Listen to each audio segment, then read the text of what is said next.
இப்போ நாம் பார்க்கக்கூடிய ஒரு தலைப்பு பார்த்திங்கன்னா மார்ச் மாதத்துக்கு உண்டான மாத பலன்களை பற்றி தான் இந்த காணொலியில் பார்த்துட்ருக்குறோம்.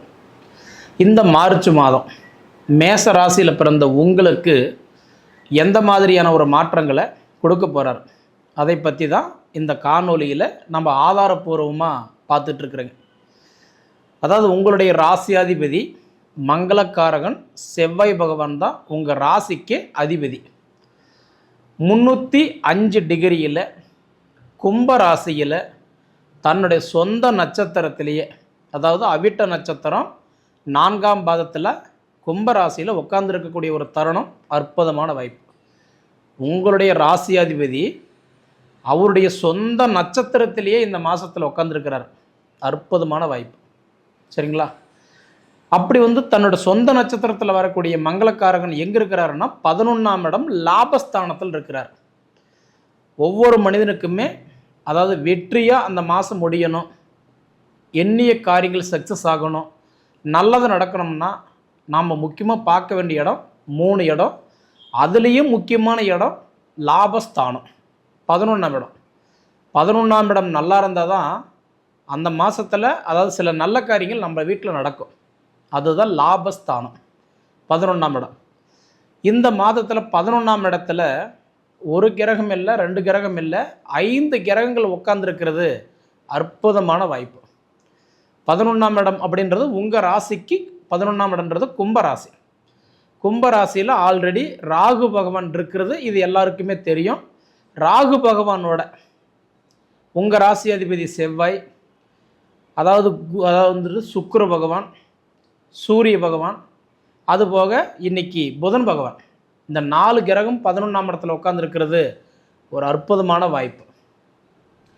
அப்போ உங்களுடைய ராசி அதிபதியை 11ஆம் இடத்துல லாபஸ்தானத்தில் தான் சொந்த நட்சத்திரத்தில் 1ஆம் தேதியிலிருந்து 31ஆம் தேதி வரைக்கும் அவர் லாபஸ்தானத்திலே உட்காந்துருக்கிறது இது ஒரு தனி சிறப்புன்னே சொல்லலாம். ஏன்னா இடையில மாறல, முழுக்க இந்த மாதம் முழுவதுமே அவர் இந்த 31 நாட்களுமே லாபஸ்தானத்தில் தான் இருக்க போகிறாரு உங்களுடைய ராசி அதிபதி. இதுதான் உங்களுக்கு ஒரு ஹைலைட்டான விஷயம். நல்ல பலன்களை கொடுக்க போகிறார். சரிங்களா? அப்போ தான் சொந்த நட்சத்திரத்தை வாங்கி லாபஸ்தானத்தில் உட்காந்துருக்கக்கூடிய மங்களக்காரகன் செவ்வாய் பகவான், பொதுவாக செவ்வாய் ஒரு ஜாதகத்தில் அல்லது ஒரு பொது பலனில் நல்லா இருந்துட்டாருன்னா இந்த கடன் பிரச்சனை குறைகிறதுக்கு வாய்ப்பு உண்டு. செவ்வாய் கெட்டு போயிட்டாருன்னு வச்சுக்கோங்களேன், கடன் பிரச்சனை கழுத்து பிடிக்கிற மாதிரி இருக்கும். பொதுவாக பாருங்கள், கடன் பிரச்சனை கஷ்டப்படுறவங்கள போய் பாருங்கள், நிச்சயமாக அவங்களுக்கு செவ்வாய் கெட்டு போயிருப்பார். அதே மாதிரி நல்லா இருக்கிறவங்க ஒன்றும் கடவுள் புண்ணியத்தில் எந்த பிரச்சனையும் இல்லை, நான் நல்லா இருக்கிறேன் அப்படின்னு சொல்கிறவங்களுக்கு பாருங்கள், அந்த செவ்வாய் பகவான் நல்லா இருப்பார். செவ்வாய் பகவான் இந்த மாதத்தில் உங்களுக்கு லாபஸ்தானத்தில் வந்திருக்கிறதுனால நிறைய பேருக்கு இந்த வீடு ஆல்ட்ரேஷன் பண்ணுறது, புதுப்பிக்கிறது, மாற்றி அமைக்கிறது, இடம் வாங்கி கிரயம் பண்ணுறது, மண்மனை சார்ந்த விஷயங்கள் செய்யணும்னு நினச்சி செய்ய முடியாமல் இருந்தவங்களுக்கு இந்த மாதம் உங்களுக்கு சூப்பராக இருக்கும். சரிங்களா? கடன் பிரச்சனை இருக்கிறவங்களுக்கு கூட கொஞ்சம் குறையிறதுக்கு வாய்ப்பு உண்டு.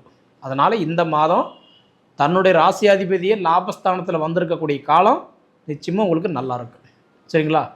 அடுத்தது பார்த்துட்டிங்க அப்படின்னா சுக்கிரன் உங்களுக்கு பார்த்துட்டிங்கன்னா தனக்காரகனும் 7ஆம் இடம் உங்களுக்கு கலஸ்திரக்காரகன் யாருன்னா சுக்கிரன் தான். அந்த சுக்கிரனே உங்களுக்கு பாருங்கள் 11ஆம் இடத்துல தான் இருக்கிறார்.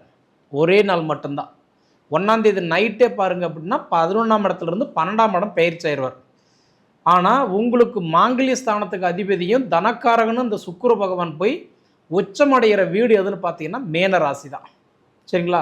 உச்சமனா என்ன, நீச்சமனா என்ன அப்படி பார்த்தீங்கன்னா ஒரு கிரகம் 100 டிகிரியில் இருக்கும், நீச்சம் அடைஞ்சிட்டார் அப்படின்னா அந்த கிரகம் சுத்தமாக வேலை செய்யாது. சரிங்களா? ஆனால் அதே உச்சம் அடைஞ்சிட்டாருன்னா 100 டிகிரியிலிருந்து 200 டிகிரிக்கு போய் அவர் ரொம்ப நல்லது பண்ணுவார். அப்போ அதாவது சுக்கிரன் போய் உச்சமடைகிற வீடு எதுன்னு பார்த்தா மீன ராசி தான். அப்போ மீன ராசியில் போய் சுக்கிரன் உச்சமடைகிற காலம் இந்த திருமண தடைகள் எல்லாம் விலகும். ஏன்னா உங்களுக்கு கலஸ்திரக்காரனே சுக்கிரன் தானே, அதனால் திருமண தடைகள் இந்த மாதம் உங்களுக்கு விலகும். சரிங்களா? குறிப்பாக அதாவது 2ஆம் தேதியிலிருந்து 26 தேதி வரைக்கும். ஏன்னா 26ஆம் தேதிக்கு மேலே அதாவது உங்கள் ராசிக்கு தான் சுக்கிரன் வராரு. உங்கள் வீட்டுக்கு 5 நாள் உங்கள் ராசியில் தான் இருப்பார். 26ஆம் தேதி, 27, 28, 29, 30, 31 இந்த 6 நாள் உங்கள் வீட்டில் தான் இருக்க போகிறார். அப்போ இந்த 25 நாள் மீன ராசியில் உச்சத்தில் உட்காரக்கூடிய உங்களுக்கு தனக்காரகன் மற்றும் மாங்கல்ய ஸ்தானத்துக்கு அதிபதி பொதுவாக சுப காரியங்களும் நடக்கும். அது போக உங்களுக்கு வந்து பார்த்துட்டிங்கன்னா நிச்சயம் திருமண தடைகளும் உங்களுக்கு விலகும். நல்ல ஒரு மாற்றங்கள் கண்டிப்பாக ஏற்படும். அதாவது லவ் பண்ணிட்டு இருக்கிறவங்களுக்கு, அதாவது இன்னைக்கு ஒரு தலைப்பட்சமாக லவ் பண்ணாலும் சரி, இல்லை குடும்பத்தை சார்ந்து திருமணத்துக்கு பேசிகிட்டு இருந்தாலும் இந்த மாதிரி வாய்ப்புகள் இந்த மாதம் உங்களுக்கு கண்டிப்பாக தேடி வரத்துக்கு வாய்ப்புகள் அதிகம். சரிங்களா? அதே மாதிரி பார்த்துட்டிங்கன்னா அடுத்தது உங்களுக்கு தைரிய ஸ்தானத்துக்கு அதிபதி யாருன்னா புதன் தான். அந்த புதன் பகவான் 21 தேதி வரைக்கும், அதுவும் 11ஆம் இடத்துல லாபஸ்தானத்தில் வக்கரத்தில் இருக்கிறார். அப்போ 21 தேதி வரைக்கும் படிப்பில் சின்ன சின்ன தடைகள் வரும். எண்ணி எதிர்பார்த்த காரியங்கள் கொஞ்சம் பெண்டிங்கில் நிற்கும். அலுவலகம், பேங்க் பிரச்சனை, டாக்குமெண்ட் பிரச்சனை, பாஸ்போர்ட் சம்மந்தப்பட்ட பிரச்சனை, அதாவது இந்த மாதிரி விஷயங்கள் எல்லாமே ஒரு 21 தேதி வரைக்கும் கொஞ்சம் பெண்டிங்கில் இருக்கும். 21 தேதிக்கு மேலே ஓரளவுக்கு நல்லாயிருக்கும். சரிங்களா? அடுத்தது பார்த்துட்டிங்க அப்படின்னா உங்களுக்கு, அதாவது புத்திரஸ்தானத்துக்கு அதிபதி யாருன்னா எப்பயுமே சூரியன் தான். 5ஆம் இடத்துக்கு அதிபதி, சிம்ம ராசிக்கு அதிபதி சூரியன். அவருமே உங்களுக்கு 11ஆம் இடத்துல தான், லாபஸ்தானத்தில் தான் இருக்கிறார். அப்படி சூரிய பகவான் 11ஆம் இடம் லாபஸ்தானத்தில் இருக்கும்போது 15 தேதி வரைக்கும் அவர் லாபஸ்தானத்தில் இருந்து உங்களுக்கு புத்திர பாக்கியத்துக்கு கண்டிப்பாக சப்போர்ட் பண்ணுவார். 15ஆம் தேதிக்கு மேலே, அதாவது மீன ராசிக்கு போய் உட்காரும்போது அதில் ஒரு 16 நாளைக்கு 12ஆம் இடத்துல போய் மறைஞ்சிருவார். ஏன்னா உங்கள் ராசிக்கு 12வது ராசி மீன ராசி இல்லைங்களா? ஏன்னா 6, 8, 12 ஒரு கிரகம் போய் உட்காரக்கூடாது. அது வந்து மறைவு ஸ்தானம்னு சொல்லுவாங்க. அப்போ என்ன ஆகும் அப்படின்னா, நாம் மற்றவங்களுக்கு உதவி பண்ணி போனோம்னா அந்த காரியம் சக்ஸஸ் ஆகும். அதே நமக்குன்னு ஒரு விஷயம் போனோம்னா அது நடக்கிற காரியம் தாமதமாகும். அதனால் என்னென்னா, உங்களுக்கு வந்து கலஸ்திரக்காரகன் சுக்கிரன் போய் உட்கார்றது 2ஆம் தேதியிலிருந்து 26ஆம் தேதி வரைக்கும் திருமணத்துக்கு நல்லா இருக்குது. உங்களுடைய ராசியாதிபதி இந்த மாதம் முழுக்க 11ஆம் இடத்துல உட்காந்துருக்கிறதுனால சுபகாரியம் நடக்கிறதுக்கு வாய்ப்பு இருக்குது.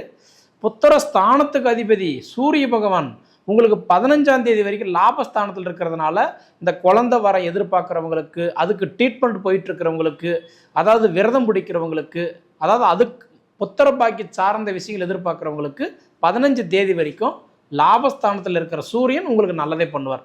அதுக்கு பிறகு தானே 12ஆம் இடத்துக்கு போகிறாரு, கொஞ்சம் ஸ்லோவாக தான் வேலை செய்யும். அதே இண்டிவிஜுவலாக உங்கள் ஜாதகம் நல்லா இருந்துருச்சுன்னா அதுக்கு மேலே ஒரு சிலருக்கு நல்லது நடக்கலாம், மாற்றம் கிடையாது. அதுபோக உங்களுக்கு பாக்கியஸ்தானத்துக்கு அதிபதி யாருன்னா குரு தான். பொதுவாக குரு பகவான் வந்து பார்த்தீங்க அப்படின்னா உங்களுக்கு இப்போ தைரிய குருவாக இருக்கிறார். குரு பகவான் தைரிய குருவாக இருக்கிறது முக்கியம் இல்லை. ஆனால் இப்போ வக்கரத்தில் இருக்கிறதுனால 2025 டிசம்பர் மாதம் 7ஆம் தேதியிலிருந்து கண்டிப்பாக மேசராசிக்காரங்களுக்கு ரொம்ப கஷ்டமாக தான் இருக்கும். கொஞ்சம் மன உளைச்சலாக தான் இருக்கும், மனக்கவலைகளாக தான் இருக்கும். சரிங்களா? தொழில் பிரச்சனை, பணம் பிரச்சனை, குடும்ப பிரச்சனை, தேவையில்லாத சங்கடம், மன அழுத்தம், நிம்மதி இல்லாமல் குழப்பத்திலே தான் இருப்பீங்க. டிசம்பர் மாதம் 7ஆம் தேதியிலிருந்து இந்த மார்ச் மாதம் 11ஆம் தேதி வரைக்கும் இது இப்படி தான் இருக்கும். ஏன்னா மார்ச் 11ஆம் தேதி குரு பகவான் வக்கரம் நிவர்த்தடைகிறார். உங்களுக்கு தைரியஸ்தானத்தில் போய் உட்கார்ந்த குரு, தைரிய குருவாக இருக்கிறவர் வக்கரம் அடையும் போது என்ன பண்ணுவார்? இயல்புக்கு மாறாக தானே வேலை செய்வார். அதனால் மேச ராசிக்காரங்களுடைய நிலைமை 3 மாதமாக நல்லா இல்லை. இதுதான் உண்மை. ஏன்னா ஆல்ரெடி மேசராசிக்கு வேறு 7 சனி நடக்குது, அதுலேயும் விரைச்சனி வேறு நடக்குது. நீங்கள் உடல் உபாதிகளை கொஞ்சம் கவனமாக பார்த்துக்கணும். ஹெல்த்தி விஷயத்தில் கொஞ்சம் கவனமாக இருக்கணும். முக்கியமாக குடுக்கல் வாங்கல கொஞ்சம் கவனமாக இருக்கணும். பணம் சார்ந்த விஷயத்தில் கொஞ்சம் கவனமாக இருக்கணும். நல்லது பண்ண போனால் கூட பொல்லாப்பு வரும், கொடுத்ததை கேட்டால் கூட அடுத்தது பகையாகும். அதனால் எனக்கு தெரிஞ்சு மேச ராசிக்காரங்களுக்கு 3 மாதமாக கஷ்டமாக இருந்தாலும் நிச்சயமாக இந்த மாதம் நான் சொல்கிற மாதிரி உங்களுக்கு நல்லாவே இருக்கும். அதுக்கு தான் 3 டேட்டு நான் சொல்லியிருக்கிறேன். இந்த மாதம் முழுவதும் உங்கள் ராசியாதிபதி லாபஸ்தானத்தில் உட்காந்தது ஒரு நல்ல விஷயம். அதே மாதிரி உங்களுக்கு மாங்கல்ய ஸ்தானத்துக்கு அதிபதி 2ஆம் தேதியிலிருந்து 26ஆம் தேதி வரைக்கும் மாங்கல்யத்துக்கு சப்போர்ட் பண்ணுறாரு. புத்திரஸ்தானத்துக்கு அதிபதி 1ஆம் தேதியிலிருந்து 15ஆம் தேதி வரைக்கும் உங்களுக்கு புத்திர செல்வத்துக்கு சப்போர்ட் பண்ணுறாரு. இது எல்லாமே மேசராசிக்கு இந்த மாதம் ஓரளவுக்கு நல்ல ஒரு ஆதாயமாக இருக்க போகுது. அதனால் தேவை என்ன, தேவையில்லாத விஷயங்கள் என்ன, இது மட்டும் நீங்கள் கரெக்டாக ஃபோக்கஸ் பண்ணினீங்கன்னா நிச்சயமாக உங்களுடைய வாழ்க்கை இந்த மாதம் நல்லாயிருக்கும். சரிங்களா? அதனால் எனக்கு தெரிஞ்சு மேசராசிக்கு விரைச்சனி இருக்குது அப்படின்னு கஷ்டப்பட வேண்டாம். ஏன்னா கம்பல்சரி மேசராசிக்கு இப்போ சனி பயிற்சி மாதம் ஆகுதா? கிடையாது. 2.5 வருஷத்துக்கு ஒரு தடவை தான் சனி பயிற்சி ஆகுது. அதனால் சனி பற்றின கவலை இப்போ உங்களுக்கு வேண்டாம். அதனால் நார்மலாகவே உங்களுக்கு மேசராசிக்கு இந்த மாதம் நல்ல மாற்றங்கள் கொடுக்க போகிறாரு. அதுக்கு முன்னாடி உங்கள் ஜாதகம் நல்லா இருக்கான்றதை மட்டும் ஒரு தடவை நீங்கள் பார்த்துக்கிடுங்க. சரிங்களா? ஏன்னா என்னதான் பொது பலன் நல்லா இருக்குதுன்னு சொன்னாலும் கூட இண்டிவிஜுவலாக உங்கள் ஜாதகன்றது ஒன்று நல்லா இருந்துருச்சுன்னா நீங்கள் யார்கிட்டையுமே பார்க்க வேண்டியதில்லை, பயப்பட வேண்டியதில்லை. தைரியமாக நம்ம வந்து எண்ணிய காரியங்கள் நம்ம அது முயற்சி எடுத்து நம்ம ரன்னிங் பண்ணி போயிட்டுருக்கலாம். அதனால் உங்களோட ஜாதகம் மட்டும் ஒரு தடவை நல்லா இருக்குன்றதை மட்டும் செக் பண்ணிக்கோங்க. சரிங்களா?